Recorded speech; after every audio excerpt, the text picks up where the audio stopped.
સમગ્ર ચૂંટણી દરમિયાન આપ સૌએ જે સહકાર આપ્યો છે એ માટે આપનો આભાર. રાજકોટ લોકસભા ક્ષેત્રના તમામ મતદારોનો અંતઃકરણપૂર્વક આભાર માનું છું, એમને ધન્યવાદ આપું છું. અમારા કાર્યકર્તાઓએ પરિશ્રમની પરાકાષ્ઠા કરી એ બધા જ કાર્યકર્તાઓને વંદન કરું છું. મારી પાર્ટીનો આભાર માનું છું.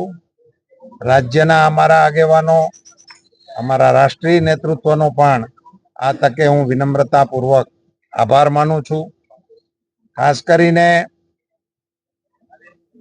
આ સમગ્ર ચૂંટણી દરમિયાન જે પ્રકારે મતદારોએ મતદાન કરવામાં રુચિ દાખવી એ માટે એ બધા જ મતદારોને ધન્યવાદ આપવાની સાથે સાથે લોકતંત્રને માટે એમણે કરેલી તપસ્યાને હું વંદન કરું છું.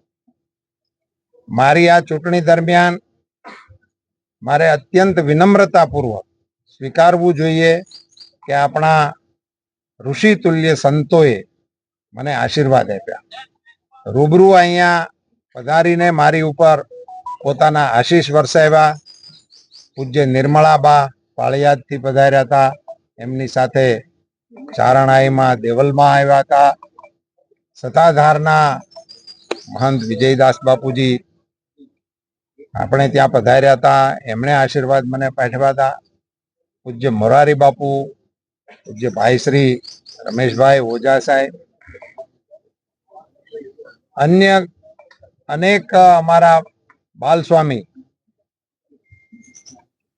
ચારોડી ગુરુકુળ માધવપ્રિય સ્વામીનો સંદેશો લઈ અને મને આશીર્વાદ આપવા માટે પધારેલા હતા. આ બધા જ સંતોનો હું ઋણ સ્વીકાર કરું છું.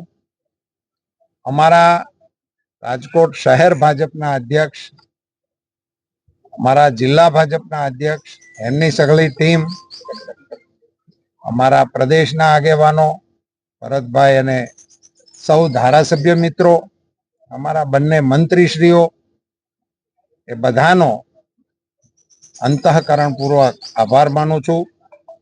અને આપ સૌએ પણ, અને ખાસ કરીને મારે એ પણ કહેવું જોઈએ કે સમગ્ર ચૂંટણીનું સંચાલન જે શાંતિપૂર્ણ રીતે કર્યું એ માટે હું જિલ્લાના વહીવટી તંત્રનો પણ આભાર માનું, એને બદલે હું એમને અભિનંદન આપવાનું પસંદ કરીશ.